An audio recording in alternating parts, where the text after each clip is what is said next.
TV7 Israel News is made possible thanks to your generous donations. Shalom and good evening. This is TV7 Israel News broadcasting to you from Jerusalem. And in today's top stories, 4 rockets were launched from Syria towards Israel's northern communities early this morning, prompting an Israeli retaliatory strike on Damascus. U.S. Secretary of State Mike Pompeo declares that Israeli West Bank settlements are not per se inconsistent with international law, effectively reversing the Obama administration's approach towards Jewish communities that were established on disputed lands. Reports emerge regarding a rising number of Iranian casualties in nationwide protests over the Ayatollah regime's decision to hike up petrol prices amid Tehran's growing economic distress. 4 rockets were launched from Syria towards Israel's northern communities early this morning. A few minutes before 5 a.m., rocket alert sirens were sounded in the northern Golan region and in several communities in the Galilee Panhandle. The IDF spokesperson's unit told TV7 that all of the incoming projectiles were intercepted by the Israeli defense systems, while underscoring that no hits on Israeli communities were identified. Thankfully, no injuries or damage were reported. It is important to note that the IDF has not instructed the public in the Golan and Galilee regions to deviate from its routine activities, and schools remained open during the day. In response to the rocket fire, Israel reportedly conducted retaliatory strikes against Iranian-backed targets in a southern district of the Syrian capital, Damascus, near the city's international airport. While official Syrian news outlets reported vaguely that explosions were heard near Damascus International Airport, they stopped short from unveiling further details. That said, the London-based Syrian Observatory for Human Rights reported that 5 missiles were fired from Israel's Mount Hermon toward an area in southern Damascus, where installations belonging to the Lebanese group Hezbollah and other Iranian proxy militias are situated. The London-based watchdog further noted that Syrian air defenses managed to intercept some of the incoming missiles, yet it did not provide any information on probable casualties or the extent of the damage.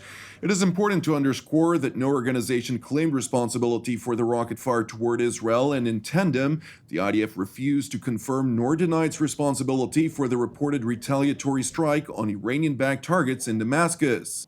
Meanwhile, Israel's newly appointed Defense Minister Naftali Bennett announced that in light of this morning's developments on the country's northern front, he will hold a security consultation with IDF Chief of General Staff Lieutenant General Aviv Kochavi, as well as with other top military officials at the Israeli military's headquarters in Tel Aviv. This meeting comes just one day after the top defense official, who was appointed by Prime Minister Benjamin Netanyahu last week, conducted his first meeting with Israel's top military brass, which he ended with a public prayer for the peace and salvation of Israel. אבינו שבשמיים, צור ישראל וגואלו, ברך את מדינת ישראל, ראשית צמיחת גאולתנו. הגן עליה בעברת חסדך, ופרוס עליה סוכת שלומך, ושלח אורך ועמיתך לראשיה, שריה ויועציה יותר מתמיד, ותקנם בעצה טובה מלפניך.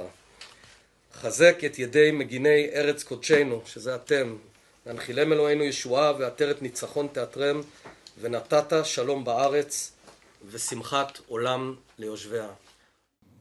Turning now to Washington, where U.S. Secretary of State Mike Pompeo declared that Israeli West Bank settlements are not per se inconsistent with international law, effectively reversing the Obama administration's approach towards Jewish communities that were established on disputed lands.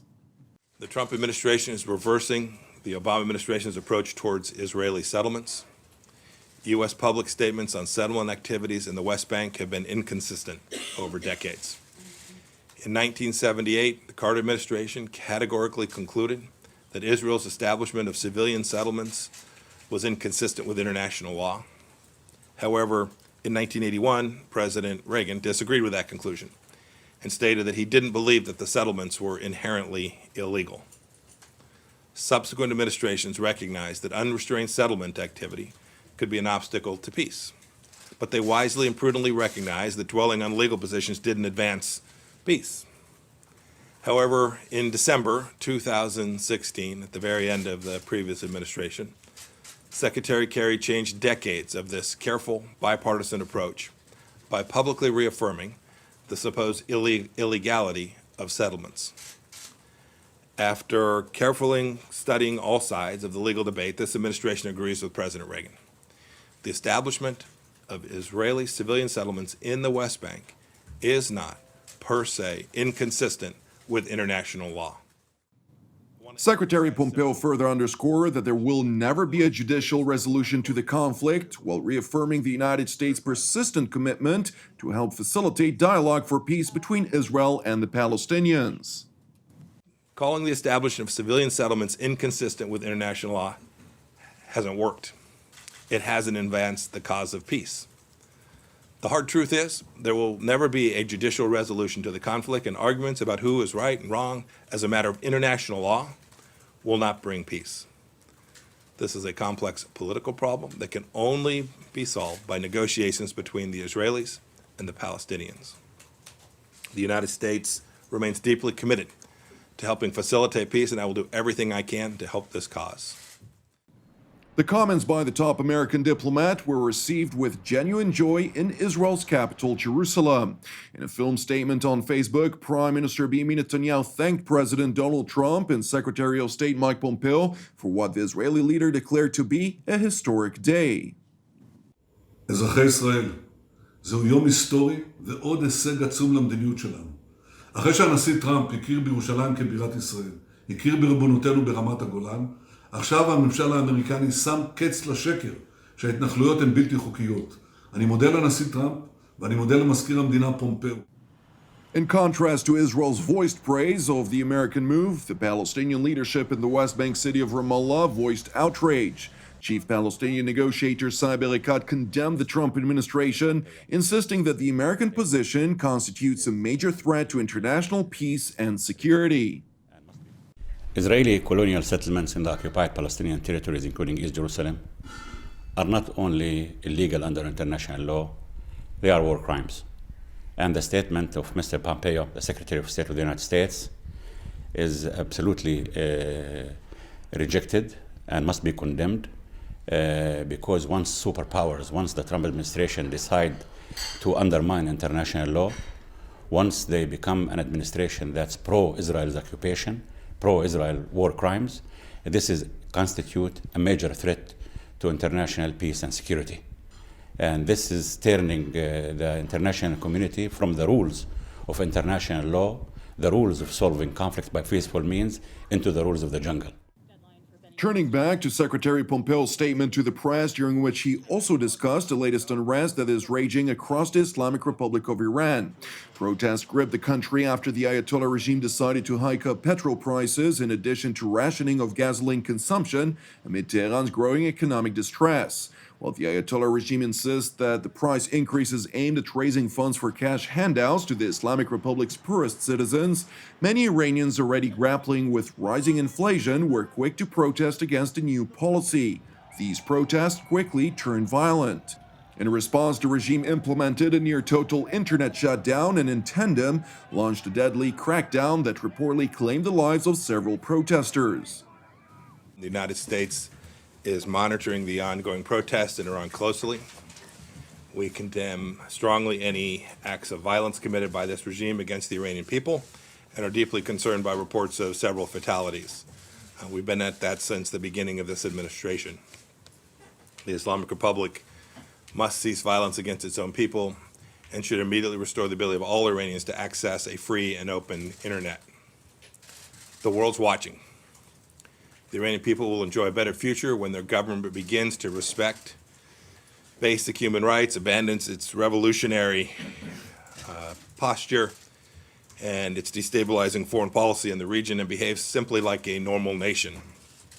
The choice is clearly with the regime.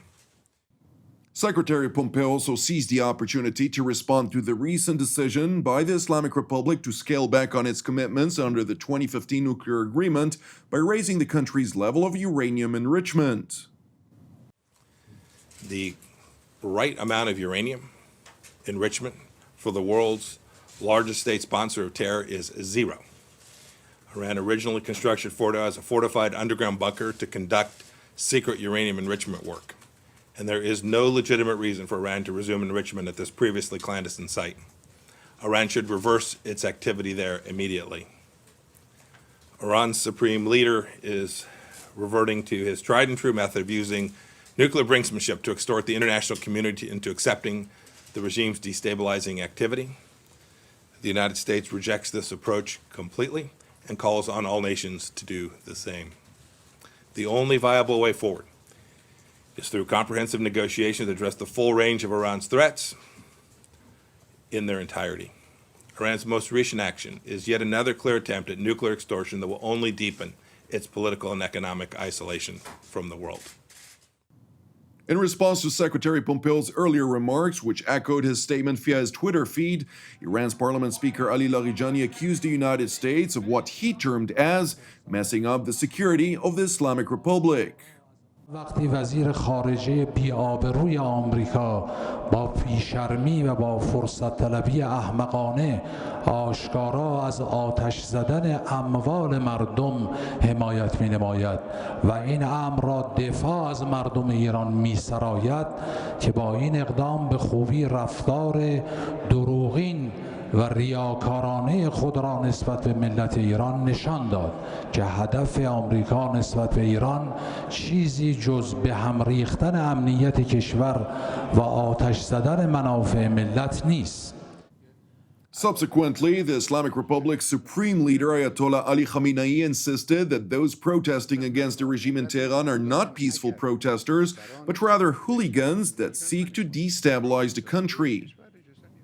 من عرضم اینه هیچ کس به این اشرار کمک نکنه هیچ انسان عاقل و شایسته‌ای که به کشور خودش علاقه‌منده به زندگی راحت خودش علاقه‌منده به اینا نباید کمک بکنه اینا اشرارن این کارا کار مردم معمولی نیست.